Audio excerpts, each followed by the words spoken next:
Bismillahirrahmanirrahim. Assalamualaikum warahmatullahi wabarakatuh. Alhamdulillah alladzi 'allamana bil qalam 'allama al-insana ma lam ya'lam. Asyhadu an la ilaha illallah wahdahu la syarika lah wa asyhadu anna Muhammadan abduhu wa rasuluhu. Amma ba'd. Allahumma rabbi shrah li sadri wa yassir li amri wa hlul 'uqdatam min lisani yafqahu qawli. Bapak-bapak sekalian yang dirahmati Allah Subhanahu wa taala, alhamdulillah di hari ini kita kembali melanjutkan kajian dan tahliq kita seputar tazkiyatun nafs.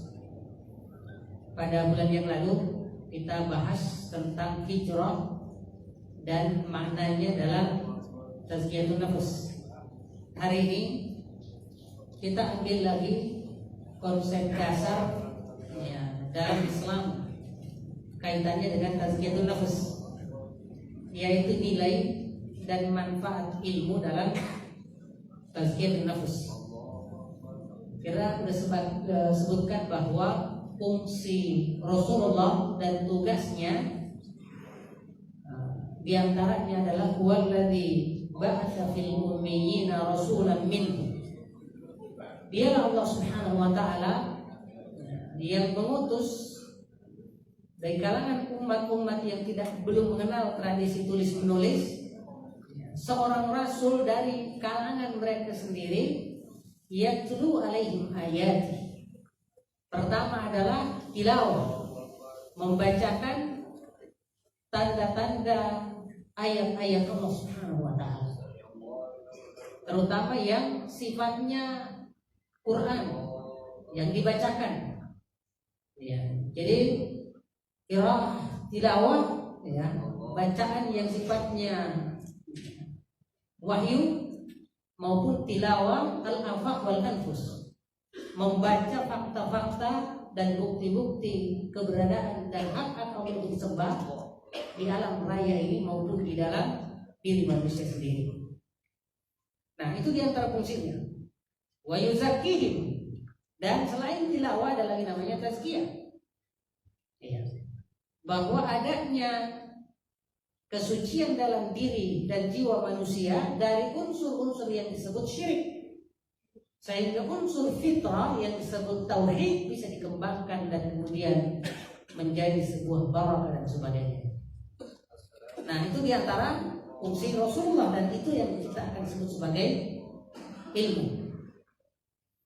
Makanya dalam Islam yang disasar langsung terkait dengan ilmu itu adalah masalah hati, masalah jiwa.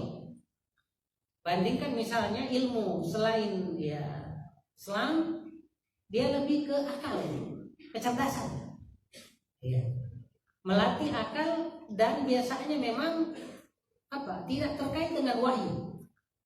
Makanya ilmu-ilmu umum tidak mengarahkan ke amal terkait dengan akidah dan ibadah, tapi lebih ke mengasah kecerdasan.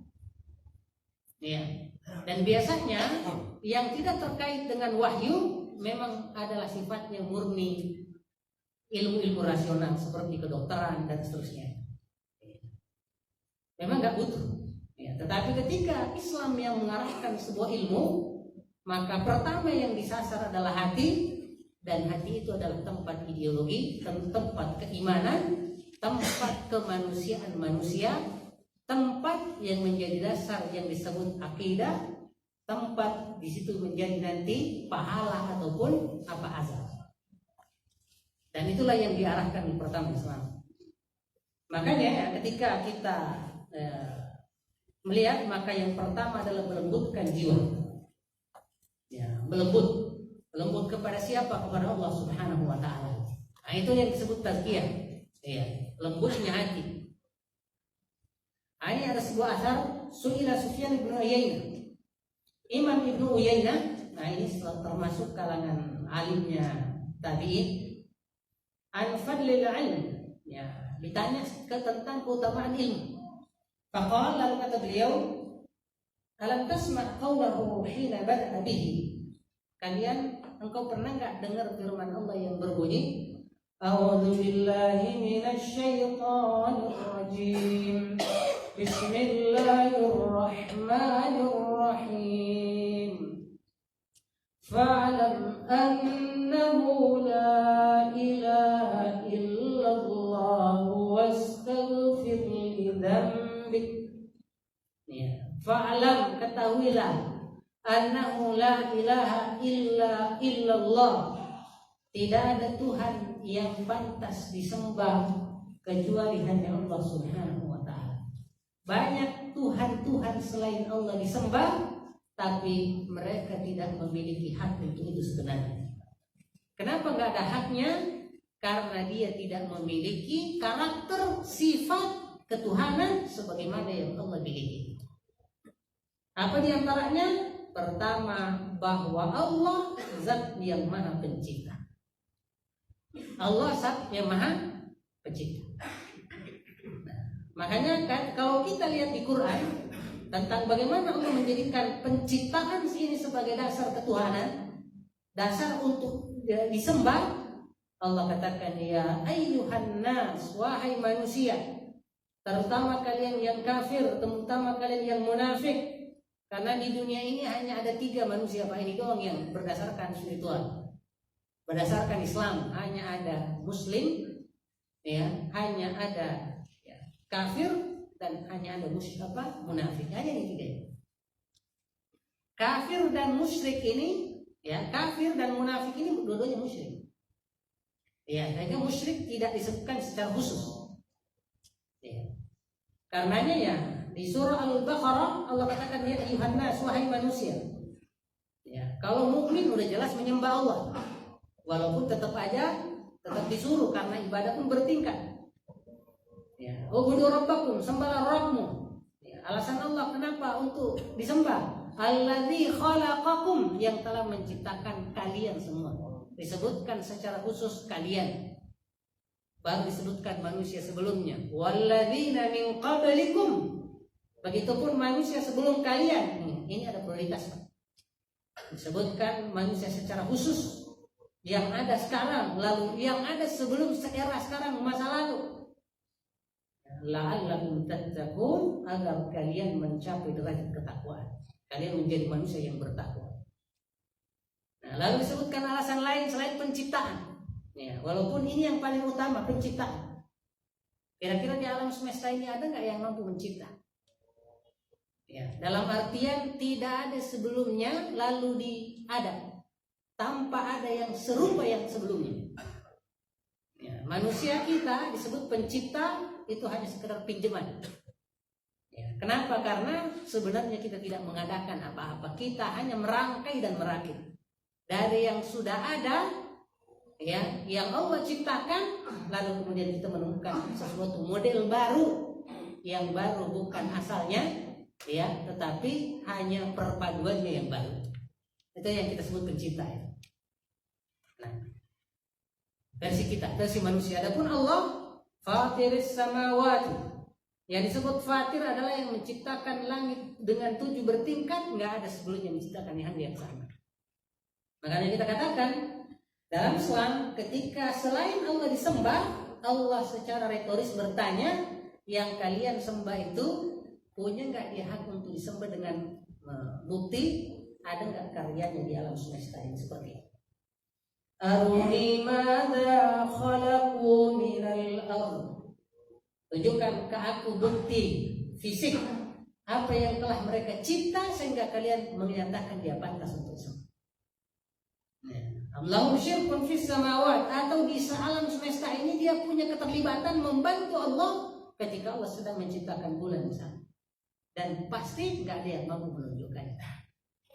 Sama halnya ketika Allah pertama kali mengenalkan dirinya sebagai Rabb di surah Al-Alaq, Allah katakan Iqra, bacalah, ya, Bismi Rabbik, dengan nama Tuhanmu. Siapa Rabb yang menyuruh membacanya?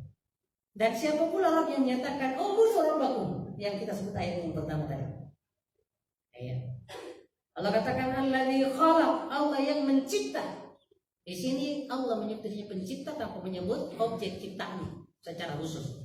Ulama kita Syekh Sa'di misalnya, ya, Termasuk kemudian di Adwaul Bayan nanti ya, disebutkan bahwa penyebutan al-khalaq di situ secara umum, bahwa seluruh makhluk disebutkan secara umum, lalu kemudian disebutkan manusia secara khusus, khalaqal insana, terutama kalian wahai sang manusia, karena untuk kalianlah supaya ada tempat belajar, tempat ibadah, lalu kemudian kalian diciptakan fasilitas, ya, fasilitas yang Allah sebutkan di Al-Baqarah, alladzi ja'ala lakumul arda firasya. Selain fakta penciptaan, juga bukti bahwa Allah telah menjadikan bumi ini sebagai hamparan, tempat yang cocok untuk kita jadikan. Bandingkan dengan Saturnus, Pluto dan seterusnya, apalagi matahari, ada nggak tempat yang enak ditempati di dunia ini selain bumi, planet bumi? Nggak ada sama sekali.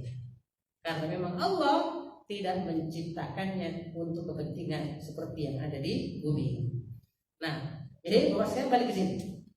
Fa'alam annahu la ilaha illallah, ternyata terkait dengan Allah dulu, bahwa Allah itu hak kebesarannya, fakta-fakta kehebatannya, itulah yang harus mendominasi hati, dan itulah yang disebut iman. Ya. Lalu kemudian selanjutnya apa? Wastaghfir li dzambik. Ya, setelah itu, setelah kau kenal keagungan Allah, kira-kira kalau kita udah tahu kehebatan Allah, apa keputusan kita?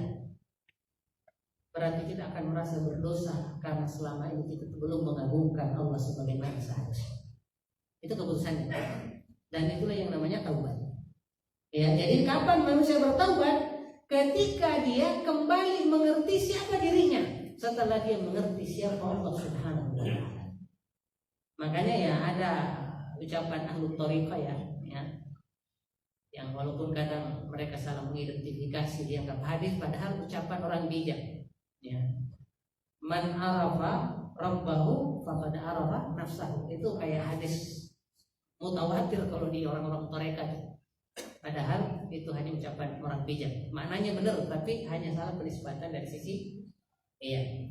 Kenapa? Ini persis seperti firman Allah, wastaghfir li dzambik. Setelah kita kemudian mengenal kehebatan Allah, baik secara pribadi namanya sifat dzatiyah seperti al-hayy maha hidup, kehidupan yang tanpa diawali oleh ketiadaan dan tidak akan pernah tiada setelahnya dengan berakhir pada kematian, dan hidupnya tidak pernah stagnan, loyo, lesu, tapi terus selalu strong, ya.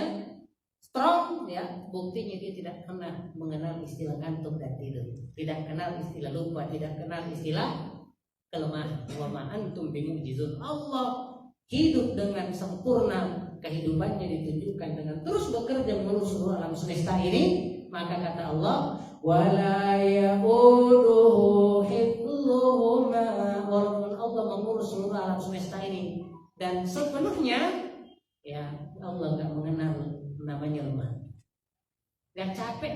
Gimana mau capek, Pak? Kata Allah dalam sebuah hadits qudsi, ya, kalian, ya, alam semesta ini beserta segala isinya, ya, di sisi Allah seperti biji sawi di tangan kalian, kayak biji sawi, Pak.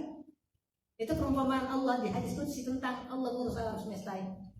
Bahwa alam semesta yang kita lihat begitu besar ini, nggak ngerti ujungnya di mana, hanya kayak biji sawi di atas tangan kita, yuqallibu kaifa yasha. Ya, itu hadits qudsi.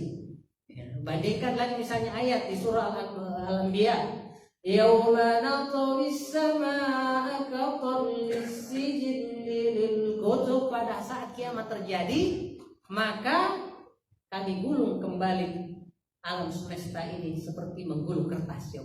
Itu kecilnya. Kama bada'na awwala khalqin nu'idu. Sebagaimana tadinya ketika pertama kali Allah ciptakan langit dari ketiadaan, nu'iduhu, dibalikin ke asalnya tiada. Karena hakikat makhluk dia tidak ada, dia diadakan karena keagungan dan karunia dari Allah Subhanahu wa taala. Bandingkan dengan Allah yang aslinya ada, tidak mengenal ketiadaan. Bahkan kehidupan kita sekarang akibat dari pemberian dari hidup Allah, dan nanti hidup di surga kekal bukan karena aslinya kita hidup kekal, tetapi karena Allah tetap membiarkan kita izin, berikan kita izin untuk kekal di surga. Ya, jadi jamaah seperti Allah Subhanahu wa taala. Makanya di sini kata beliau, fa'amara bil amali ba'dal ilmi. Kata Sufyan Ats-Tsauri, ya.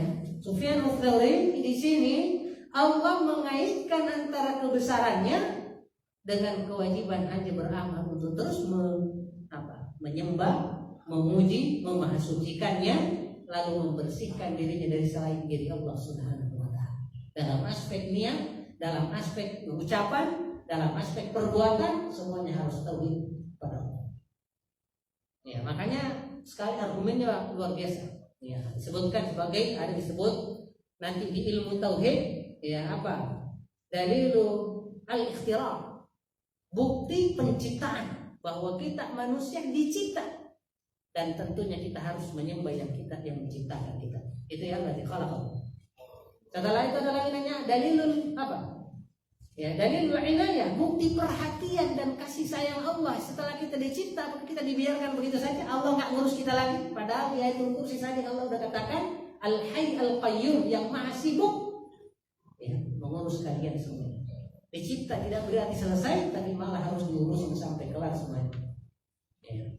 Maka Bapak sekalian, Allah Subhanahu wa taala, yang dimaksud kelembutan jiwa ini melembutnya hati untuk menerima pengarahan dari Allah lahir dan batin. Itulah yang disebut muslim dan Islam, menyerahkan diri untuk diatur oleh Allah Subhanahu wa taala dengan simbolnya sami'na wa ata'na.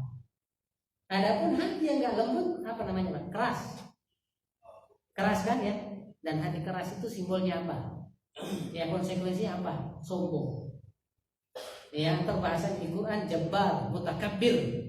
Jabbar tanpa alif lam, bukan al-jabbar, karena al-jabbar itu dipelami Allah Subhanahu wa taala. Dan Allah pantas sombong, pantas kokoh, ya, pantas hebat, karena memang segalanya hanyalah Allah yang mampu melakukan segalanya tanpa ada yang membatasinya kecuali dirinya sendiri. Ya. Dan kehebatan Allah yang disebut Al-Aziz, kokoh, sehingga disebut Al-Hakim, maha bijak, kekokohannya akan terbatasi oleh kebijakannya yang gak mungkin menzalimi siapapun. Makanya lihat perpaduan ketika mengatakan Al-Malik, sang raja, penguasa segala sesuatu, namun sebagai raja dia tidak bakalan zalim. Kenapa? Allah sebelahkannya Al-Quddus, suci dari kezaliman. Ya, makanya Bapak sekalian, kadang kita tuh kurang ilmu, iman lagi turun, lalu kita menyatakan Allah nggak adil lagi sama saya. Allah nggak adil sama saya. Itu aslinya apa Pak itu? Allah zalim sama saya gitu ya? Loh, gimana mungkin Allah zalim sama kita? Satu dosa pahalanya berapa? Apa nggak salah? Ya, berapa imbangannya? 1. Pahala minimal berapa? 10. Nah, kalau pahala saja begitu, apalagi aspek yang sifatnya duniawi, bukan dalam artian pahala, tapi aspek misalnya kita berdosa, dia maafkan, dibiarkan oleh Allah. Seandainya Allah nggak biarkan kita, atau kita mau disikapi oleh Allah sesuai dosa kita masih sehat nggak sekarang? Ya, misalnya kesehatan berdasarkan ketaatan, ya gitu ya. Kira-kira kalau kesehatan berdasarkan ketaatan, kita masih sehat nggak sih? Ya. Gak bakalan Pak, karena kesalahan kita jauh lebih tinggi dibanding ya kondisi sehat kita. Nah itu apa? Masalah kesehatan. Kalau kita ngomong masalah keimanan, jauh lebih lagi. Kenapa? Allah menyatakan wa yaghfu an katsir. Sebenarnya Allah jauh lebih banyak memaafkan kalian dibanding ibadah kalian kepada Allah Subhanahu wa taala. Kalau bukan karena kasih sayang Allah, Rahman dan Rahimnya, maka ala zahriha min dabbah, kita kagak bisa hidup lebih dari setelah balik. Karena pas berdosa, maka naudzubillah kita akan sakit, bahkan berdosa terus. Kalau nggak sadar dosanya yang bikin dia begitu, bisa jadi kita sudah mati sebelum kita menikah. Dan ketika kemudian jika ada yang menikah, mungkin nggak di dunia ini akan ada namanya apa, keturunan? Mungkin nggak? Ya, ada generasi melanjutkan generasi setelahnya. Nah, inilah makna bahwa Allah Rahman dan Rahim. Makanya ketika ada yang menuduh Allah nggak adil sama saya, itu adalah kezaliman yang akibat tidak tahu diri kepada Allah Subhanahu wa taala. Kenapa? Keadilan Allah kepada kita jauh melebihi apa yang pernah kita bisa pikirkan. Jamaah rahmatullah Allah Subhanahu wa taala. Yang kedua, setelah masalah kelembutan, ya kita sebut tadi tawadhu, ya tawadhu ini cirinya orang muslim. Oleh karena itu siapapun muslim yang benar imannya, makin tinggi imannya, makin tunduk hatinya, makin tinggi nilai tawadhunya di sisi Allah. Dan ketika tawadhu itu terus membuat dia tunduk patuh ke Allah di banyak sikapnya, dia makin tinggi di sisi Allah Subhanahu wa taala. Nah, sebaliknya orang-orang sombong, makin dia sombong, makin dihancurkan oleh Allah Subhanahu wa taala. Makanya kalau kita ngomong kisah-kisah di Quran tentang penghancuran bangsa-bangsa itu hanya kisahnya orang-orang sombong. Ya, kisah tentang Fir'aun, kisah tentang kaum Ad, kaum Tsamud, itu semua kaum tentang sekelompok orang yang sombong yang tidak mau ikut sama nabinya. Tetapi memilih ikut sama apa? Pemimpinnya ya apa? Jabbarin anid. Jabbar, sombong, tidak mau tunduk patuh kepada Allah. Anid, sungguh inat, sangat menolak aturan-aturan Allah Subhanahu wa taala. Dua, ilmu merupakan cahaya yang menerangi jiwa. Ya. Jadi tadi kita sudah bilang lembutnya jiwa, lalu kemudian tawadhu. Nah, oleh karena itu mohon maaf, sebetulnya yang disebut sombong itu apa? Apakah misalnya kenalan kita di kantor muslim, lalu kita ketemu di jalan, kita sapa, wah dia kagak berkedip, dia kagak bereaksi, lalu kita bilang sombong banget tuh orang. Ya. Apalagi dia udah level ekonominya lebih tinggi dan posisi di kantor gitu kan ya. Ya kalau dari sisi sombong maksudnya nggak pedulian bisa menjadi maknanya itu, tapi bukan itu yang utama. Yang utama yang namanya sombong itu tidak menerima Islam. Ya, tidak menerima Islam. Makanya mohon maaf. Kira-kira non muslim ada nggak yang bisa disebut tidak disapa ada non muslim? Ya. Ada nggak yang tawadhu? Nggak. Karena nggak menerima Islam. Nah orang muslim nih secara umum ya walaupun belum misalnya baru sholat doang, belum ikut taklim misalnya, itu bisa nggak? Padahal nggak disebut sombong. Dia sudah orang tawadhu, walaupun tawadhunya masih kecil, belum ya. Kenapa? Ketika kita kemudian ikut taklim, ketika kemudian kita puasa sunnah, itu tingkat ketawadhuannya makin nambah, dan itu pula yang membuat dia makin tinggi di sisi Allah. Itulah makna inna akramakum indallahi atqakum. Ya, karenanya Bapak sekalian rahmati Allah Subhanahu wa taala ya. Ini sekarang cahaya. Bagaimana ilmu ini yang kita pelajari dari taklim, yang kita pelajari dari ustaz-ustaz, bahkan ilmu agama menjadi cahaya. Ya. Tentang orang-orang kafir Allah katakan fa inna la ta'mal absar. Sungguh orang kafir itu tidak buta matanya. Jadi matanya melek. Ya. Walakin ta'mal qulubul lati fis sudur. Tetapi yang buta itu mata hati. Ya. Tadi selalu ke hati nih, bahwa ternyata ada lagi aspek nanti, ada buta, ada yang melek melihat. Ya, yang disebut basirah. Ya. Nah, karenanya Bapak sekalian Allah Subhanahu wa taala, rata-rata orang kafir itu disebut oleh Allah sebagai buta. Ya. Makanya tentang munafik nih di surah Al-Baqarah, wa tarakahum fi dzulumat. Allah biarkan mereka dalam kegelapan. La yubsirun, tidak mampu melihat cahaya. Kan jelas kan? Ya. Bahkan di ayat sebelumnya ya disebutkan bahwa summun bukmun amyun. Ya. Jadi makanya Bapak sekalian, akidah kita keesaan Allah itu adalah cahaya yang luar biasa. Cahaya dari syirik, Pak. Ya, sholat kita itu cahaya yang luar biasa. Puasa kita itu cahaya. Sementara amal-amal orang kafir ya, yang tidak mengenal istilah tauhid, tidak mengenal syahadatain, amal itu gelap semua. Makanya nanti di surah Nur tentang cahaya Allah umpamakan kadzulumatin, atau seperti gelapnya fi bahrin, di sebuah lautan luci yang begitu gelap gulita. Ya, Allah ceritakan itu. Ya, orang-orang non muslim yang tidak mengenal cahaya tauhid dan cahaya yang mengikuti Rasulullah. Ya, makanya kayak kita ini walaupun cahaya kita masih redup-redup tapi lumayan. Kita udah punya cahaya, ya kan? Salah satu contohnya misalnya subuh-subuh, apalagi di era Rasulullah ya kan belum ada penerangan ya, paling adanya apa itu lentera, ya. Apalagi apanya adanya waktu itu obor, ya kan paling gitu ya, yang manual, ya. Disebutkan bahwa orang pergi sholat masih di gelap-gelapnya malam kayak gitu kan, termasuk isya, ya. Allah Rasulullah katakan basyiril musyaina bidzulumati, ya, kasih kabar orang-orang yang jalan pergi ke masjid di tengah gelapnya malam, ya, binurin tamin yaumil qiyamah, dengan cahaya yang sempurna di hari kiamat, akibat semangatnya untuk datang sholat jamaah sekalipun gelap gulita.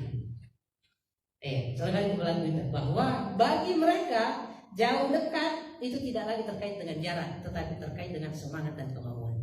Ya, masjid yang jauh tapi bagi dia dekat karena semangatnya, ya, karena yang dia cari adalah nasihat dan seterusnya.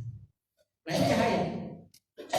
Makanya ya tentang orang munafik Allah sebutkan di surah Al-Baqarah itu, ya, masaluhum kamatsalil ladzi istauqada nara, perumpamaan orang-orang kafir dan munafik itu seperti orang-orang yang ketika malam hari lalu dia mencari cahaya. Ketika mencari cahaya, istauqad, maka mereka berusaha untuk bikin cahaya dengan apa? Ya, misalnya bakar kayu. Ya, sekarang hiduplah cahaya itu di tengah malam gelap gulita. Sementara mereka sangat butuh karena nggak ngerti jalan. Lalu ketika cahaya itu datang, terutama orang Yahudi dan Nasrani, ya, ketika lagi cari cahaya, lalu lahir Rasulullah dilantik jadi nabi, lalu mereka dengarkan, apalagi yang ada di wilayah Khaybar sana, Yahudi tinggal di sana Madinah kan.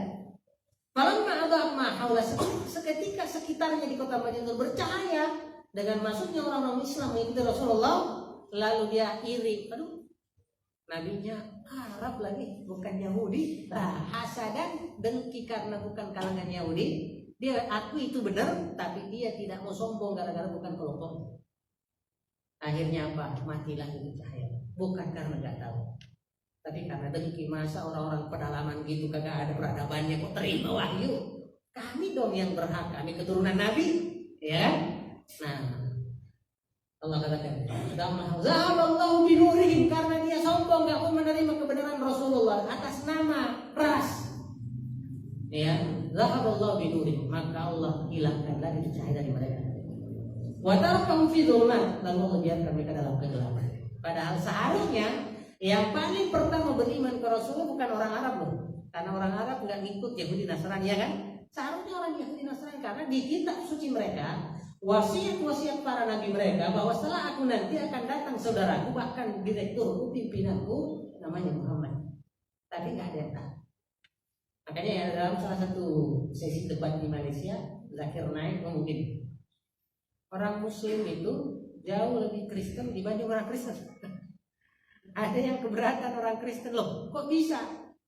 Untuk jadi Kristen harus dibaptis, sebagaimana dalam Islam untuk jadi Islam harus syahadat, ya kan? Kayak gitu ngomongnya.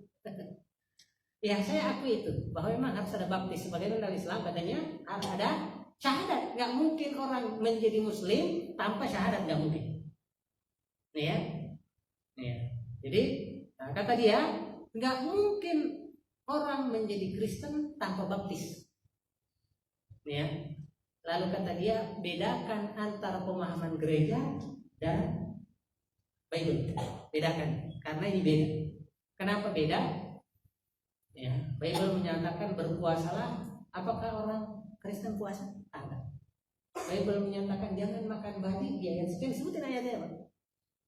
Ya, di sekian, ya, jelas Bible menyatakan gini. Apakah gereja lalu kemudian tidak makan babi? Makan babi. Nih sekarang kalian mau percaya mana? Mau percaya Bible atau mau percaya pendeta? Karena pendeta tidak sesuai aturan. Ya. Kata dia kan harus begini. Nah, coba sampai sebutin di gereja ada ya pemahaman tentang Bible itu sekitar 2000 mazhab kalau bahasa kita. 2000 ya, beda-beda Bible-nya. Mana yang kalian percaya? Bible apa? Ya, pemahaman gereja. Ya, dia harus bisa berkutik bahwa Yang kalau mau mengenal agama jangan lihat pemahaman umatnya dulu, tetapi lihat asli apa ngomongnya kitab suci. Kayak Islam ya, jangan dulu melihat pendapat-pendapat ulama secara umum, tapi langsung apa sendiri yang dikatakan Quran secara apa adanya. Ya, karena kadang mohon maaf, kadang ada faktor intelektual ilmiah terpengaruh dengan dua unsur luar. Misalnya dalam aspek ilmu akidah atau teologi. Ya, di teologi pun kita 4 mazhab, 3 mazhab lah itu terutama. Ya, akidah salaf, akidah syariah, maturidiyah. Ya, lalu ada satu namanya Mu'tazilah, jadi musuh bersama. Ya, nggak ada mazhab gitu. Ya, jadi bapak saya kata Allah Subhanahu Wa Taala. Nah, termasuk nanti di dalam tazkiyatun nafs ini. Mohon maaf, tazkiyatun nafs itu seluruh kaum muslimin ada 3 mazhabnya. Ya, ada namanya tariqah atau tazkiyatun nafs yang sifatnya akhlaki. Nah, itulah yang paling steril, akhlak, lebih ke etika kepada Allah, etika sama manusia. Ya. Ada lagi namanya metode irfani. Nah, irfani ini udah mulai banyak pengaruh luar. Yang paling banyak pengaruh luarnya adalah metode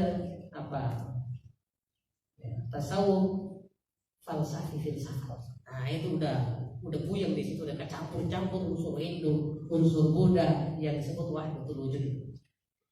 Makanya nanti pas mengartikan la ilaha illallah yang ini dia menyatakan tidak ada yang ada kecuali Allah. Tidak ada yang ada kecuali Allah. Loh, kalau sekedar mengakui Allah ada, orang musyrik juga mengakui, bukan karena dia Allah ada lalu dia kemudian menjadi ahli tauhid, kagak. Allah jadi orang jadi ahli tauhid itu kenapa? Karena hanya menyembah Allah. Makanya tafsiran la ilaha illallah yang benar itu apa? Tidak ada yang pantas disembah kecuali Allah. Makanya nanti ya nggak tahu itu orang. Makanya ya orang-orang tasawuf nanti ketika yang sifatnya mungkin ini wahdatul wujud, lama-lama udah kagak sholat. Katanya nggak ngerti yang disembah yang mana, yang menyembah yang mana. Loh, Rasulullah sampai ke Sidratul Muntaha ketemu Allah nggak pernah berhenti sholat. Jadi, nah ini makanya nauzubillah, kalau dalam nanti makanya setelah nanti ini kita akan harus belajar pentingnya menggunakan Quran dan Sunnah dalam aspek tazkiyatun nafs, karena dua irfani dan falsafi ini mohon maaf telah menyimpangkan Islam kaum muslimin dari akidah tauhid atas nama tafsir-tafsir yang perspektif yang tidak benar. Belakangan ini intelektual Islam ditambah lagi dengan istilah hermeneutika itu. Nah, hermeneutika inilah yang dipakai kemarin menghalalkan hubungan laki perempuan di luar pernikahan. Nah, itu hermeneutika itu kerjanya begitu. Jadi nambah lagi Pak. Ya, dulu ketika orang-orang tarekat itu menyatakan bingung mana yang disana, belum ada hermeneutika Pak. Yang ada baru filsafat. Jadi nauzubillah. Akhirnya nanti di undang-undang kalau kita tentang PKS itu ya, RUU PKS. Ya, pemerkosaan diperluas maknanya, bukan orang yang bukan suami istri, tapi suami istri, suami yang memaksa istrinya berhubungan sementara dia kagak mau. Nah, itu kan versi apa? Masalah orang suka atau tidak suka disebut diperkosa atau tidak, itu kan versi hak asasi manusia. Ya kan? Bahwa ibarat kalau orang berhubungan suami istri walaupun belum menikah dan mereka rela, nggak disebut perkosaan. Rela. Rela. Lalu itu mau dipaksakan masuk ke undang-undang kita. Bahwa seorang suami ketika maksa istrinya baru pulang kerja kepengen banget, sebut pemerkosa. Padahal Rasulullah katakan, ya, siapapun dipanggil oleh sang suami, ya kan, lalu dia tidak mau, maka la'anatul malaikat melaknat dia. Di situ gak ada istilah istri ridho, nggak diberi. Karena yang utama adalah memenuhi kemungkinan suaminya. Dia tidak melihat ridho di situ. Ya, jadi karena hak suami jauh lebih besar. Misalnya sama, seorang istri kepengen puasa sunnah, ya, suami ada di rumah, barusan pulang dari Kalimantan, lo puasa, lo gimana mau dideketin puasa? Enggak. Kalau puasa sunnah, suami mau tinggalkan puasa sunnah, melayani suami jauh lebih tinggi dibanding. Ya, ini masalah maratibul alam. Jangan Allah Subhanahu Wa Taala. Balik ke sini tentang bagaimana cahayanya. Afaman ya'lamu annama unzila ilaika min rabbik, apakah orang yang meyakini bahwa Quran yang turun padamu itu benar wahyu dari Allah. Nah, berarti beriman kepada kitab suci. Nah, itu rukun iman kita. Kaman huwa a'ma, sama dengan orang yang menyatakan Quran itu ucapan dan karangan Muhammad. Enggak jauh. Beda jauhnya. Innama yatadzakkaru ulul albab, sungguh yang bisa sadar menerima nasihat ketika ditegur oleh Quran hanyalah ulul albab, orang-orang yang hati-hatinya ada iman. Ya, ini ayat ini persis firman Allah di Al-Baqarah, hudan lil muttaqin. Bahwa Quran itu adalah hidayah bagi orang-orang bertakwa. Yang enggak bertakwa enggak bisa dapat apa-apa dari Quran. Bahkan menjadi musuh Quran. Ya, menolak Quran. Nah, jangan takut Allah Subhanahu wa ta'ala. Jadi ini cahaya. Makanya nanti tentang cahaya ini ada di surah An-Nur, ya. Allah jelaskan tentang nur. Tentang orang muslim yang fitrahnya bertauhid lalu dikuatkan oleh Quran lagi, ya apalagi kayak Rasulullah, Allah sampai katakan nurun ala nur. Cahaya Quran bertemu dengan cahaya fitrah hati, sehingga cahaya jadi berlipat-lipat. Iya, berlipat-lipat. Bahkan Rasulullah jelaskan nanti di hari kiamat ada orang cahayanya, cahaya tauhid dan imannya hanya menyinari sekitarnya doang. Tapi ada orang cahayanya di Madinah, Rasulullah sebutkan itu cahaya imannya sampai ke wilayah Yaman, begitu tingginya cahaya. Ya, dan ini disebut ikatan iman. Nah, ya. Kayak mudah-mudahan ya, cahaya kita dimakin ya, kuat. Buktinya apa? Kita mampu melihat tingkatan amal. Loh, ketika kita tidak dapat qobliyah misalnya nih, atau kita lewat tidak ikut jamaah lalu kita menyesal, ya Allah, saya kelewat lagi keutamaan, ya. Nah, itu yang disebut mengerti cahaya, sampai mengerti membedakan antara mana yang tinggi pahalanya, mana yang tidak. Ya, terutama ketika kita sholat sunnah di rumah, tiba-tiba ibu manggil, terus, nah, sholat sunnah. Kalau kita bilang, iya bu, nah itu pahalanya jauh lebih tinggi dibanding lanjutkan ke sholat sunnah. Ya, lebih tinggi. Kita sholat, Rasulullah manggil. Nah, mana lebih didahulukan, sholat sunnah ataukah Rasulullah? Rasulullah. Tinggalkan tuh sholat sunnah.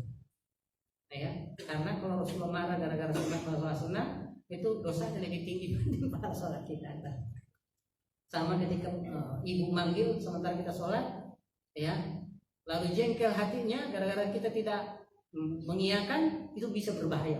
Kayak kisahnya Juraij itu.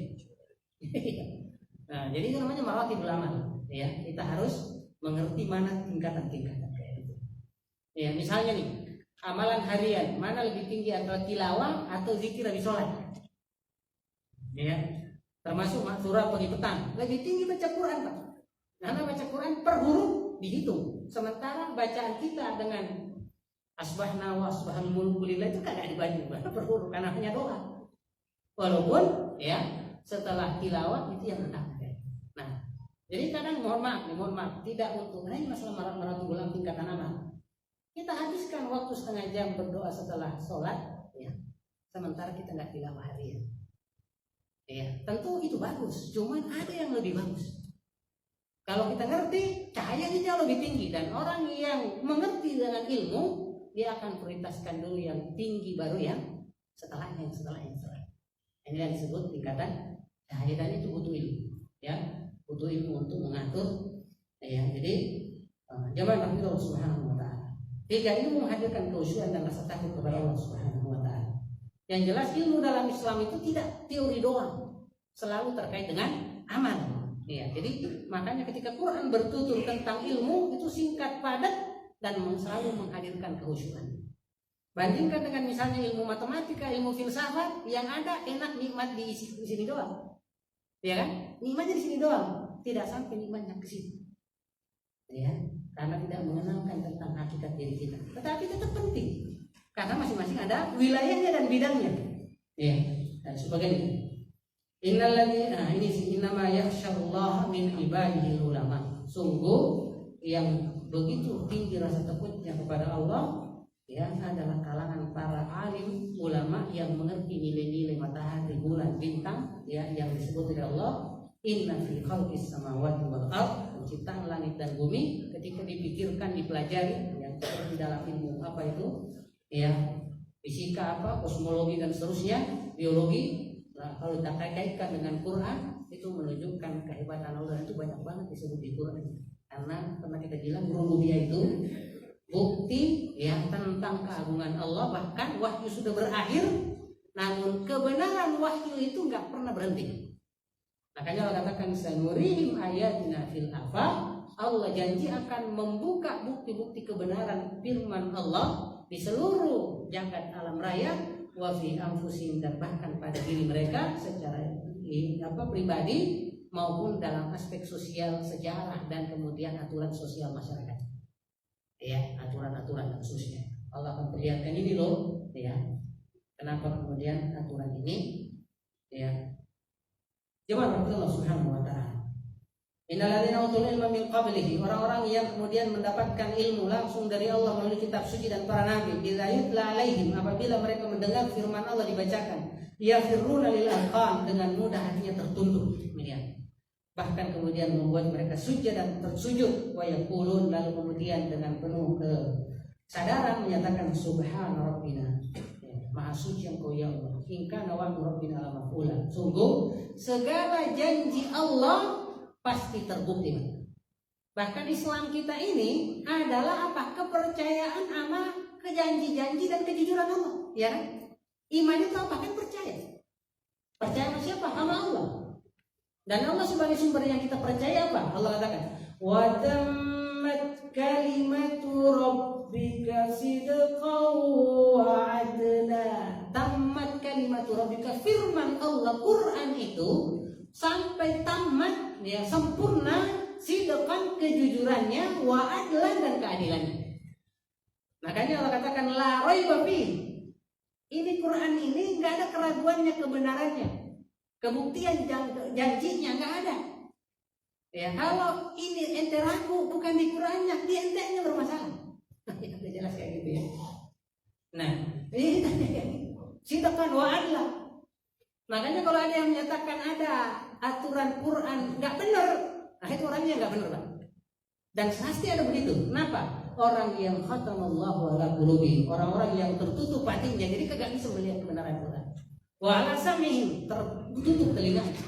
Makanya tentang itu katakan gisawah, gembok. Ya, jadi di dunia ini ada gembok berbahaya. Gembok hati namanya, gembok telinga, gembok mata.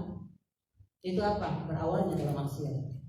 Jangankan mereka yang masih kafir, Pak, kita aja Pak ini udah muslim, kadang kita rasakan enak banget iman kita.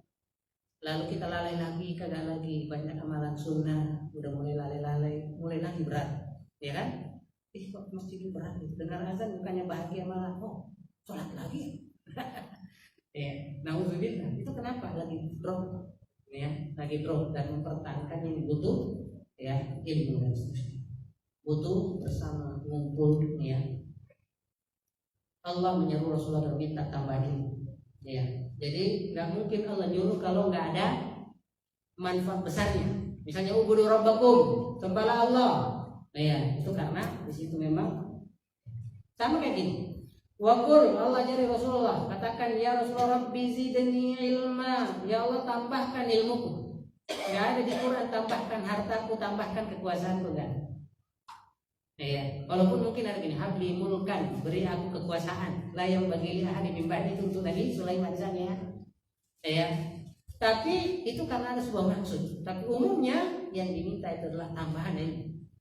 Karena kalau ini didapatkan, dan ilmu dalam Islam selalu terkait akidah, terkait dengan ibadah, terkait dengan akhlak, bukan sekedar ilmu murni yang sifatnya teoretik, ya, yang tidak menghasilkan sesuatu yang praktis, ya. Maka disebutlah belakangan juga hikmah. Apa itu hikmah? Kesimpulan hidup, baik kemudian kesimpulan iman ataupun kesimpulan penelitian. Apapun kita teliti, lalu kita temu sunnah-sunnahnya, dan itu adalah fakta yang Allah berikan, yang disebut penelitian yang lain selama ini, ya, tesis, ya, maka itulah yang disebut hikmah. ya, bukan yang tipu-tipuan, tipu-tipu dia Tuhan intelektual gitu kayak kemarin ini. Ya, dah non material apa non marital, bukan zina. Alasannya ketika Allah menghilangkan perbudakan, malah ada orang yang kepengen perbudakan itu ada lagi supaya orang bebas berhubungan tanpa dosa. Jadi aneh. Alhamdulillah. Nah, jangan dahulu Allah Subhanahu wa taala. Mencari ilmu adalah jihad yang paling utama. Ya. Kita mengenal istilah jihad. Ya. Ada dua jihad. Pertama, berjihad melawan orang-orang yang tadi udah tertutup matanya, telinganya, dinasihatin kagak mau nerima. Akhirnya udah kita bilang kita udah nggak usah perang lah, nggak usah perang. Islam tidak mikir perang dulu, mikirnya apa kalau kalian tidak mau masuk Islam, nggak mau nerima nasihat ini aja deh, ente ngakui aja bahwa kami sebagai berpuasa, kalian bayar pajak aja deh, bayar pajak keamanan, kami jamin kalian bebas beribadah, bebas belajar, ya. Tapi kalau masih belum mau karena merasa kalau begitu kami bukan lagi pemilik asli negeri ini, nggak mau, nah baru perang karena dia nggak mau. Ya kan? Itu tahapan dalam Islam. Ya, tahapan dalam Islam. Gak bisa langsung tiba-tiba perang karena Islam mau kita ngomong dulu, kita sampaikan hujah dulu. Kita ini, kalau yang disampaikan sudah tertutup mata telinganya, lalu kagak mau opsi, ya hatta yu'tul jizyah, bayar jizyah. Ya, kalau ngomongnya apa? Ya, ujung-ujungnya perang. Ya, karena tugas kita adalah berdakwah, bukan berperang. Perang itu kenapa ada pedang? Ya, wa anzalna al-hadidah fi ba'sun syadid. Allah katakan selain Quran Allah turunkan juga apa? Besi, hadid. Tujuannya apa? Kalau orang-orang ini ada yang tidak menerima Quran dan nggak mau lagi, nggak ada bahasa lain, maka bahasa perang masih disini dengan alat. Makanya kadang Bapak lihat Quran dikawal sama pedang kan? Itu maksudnya. Ya, karena kalau ada kagak mau dengar Quran, nah udah dengar aja tuh pedang. Nah, begitulah maknanya. Ya. Jadi makanya ada tentang jihad. Tapi jihad itu adalah solusi terakhir. Nah sekarang gini, ada orang-orang nggak mungkin kita perang sama mereka Pak. Orang munafik. Ini Allah katakan di sini. Jahilil kuffar wal munafiqin. Perangilah orang kafir dan munafik. Nah, orang kafir gampang diperangi Pak. Emang beda sama kita. Dan maunya mereka juga mau perang. Nantangin Pak. Ya, menyiksa kaum muslimin bahkan sebelumnya. Nah sekarang jahil munafikin. Orang munafik gimana mau meranginya? Pakaiannya pakaian kita, lisan kita lisan kita, tampilannya sama. Nah ternyata satu-satunya jihad melawan orang munafik berjihad secara argumentasi, ya rasional, dan menghadapi mereka nggak sembarangan, harus punya kemampuan itu.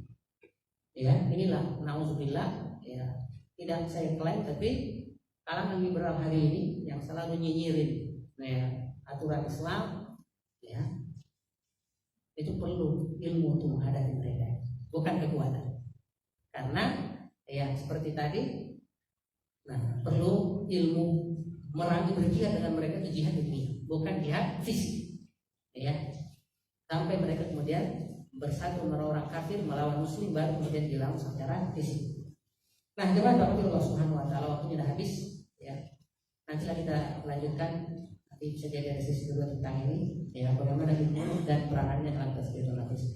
Sampai di sini, ya mohon maaf agak lewat dikit, tidak tutup dengan doa majelis. Subhanallah wa bihamdihi, asyhadu an la ilaha illa anta, astaghfiruka wa atubu ilaik.